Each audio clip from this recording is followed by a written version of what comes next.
قلب بحث أجري بمساعدة الكمبيوتر رأسا على عقب افتراضات ظلت قائمة لفترة طويلة بخصوص سرعة التيرانوسوركس، وهو من أشرس وأقوى الديناصورات ويعرف اختصارا باسم تيراكس.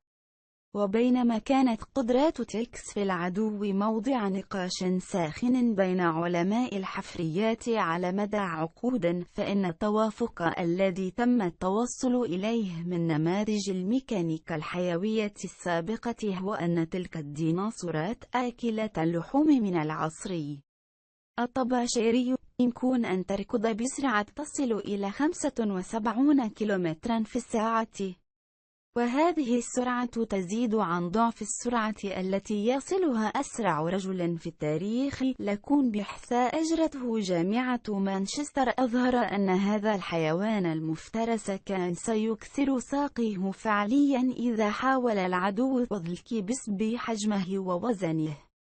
وقال البروفيسور ويليام سيلرز من كلية علوم الأرض والبيئة في الجامعة: لابد أن تكون العضلات قادرة على توليد قوة كافية كي تسمح بالحركة بسرعة كبيرة، ولكن الهيكل العظمي يجب أن يكون قادرا في الوقت نفسه على التكيف مع الأحمال التي تولدها السرعة الكبيرة. وأضاف: هذا هو ما فشل فيه، فالهيكل العظمي لتيراكس لم يكن قويا بما يكفي للجري.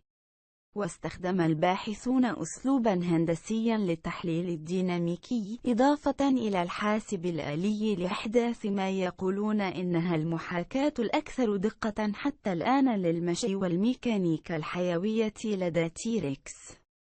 وتوصلوا إلى أن سرعته لم تكن تتجاوز 5 أمتار في الثانية، وهو ما يعادل 18 كيلومترا في الساعة، وهو أقل من نصف أقصى سرعة استطاع العداء الجامايكي يوسين بولت بلوغها. وقال سيلرز إن دراسته دفعت إلى إعادة التفكير في كيفية اصطياد تيراكس لفريسته.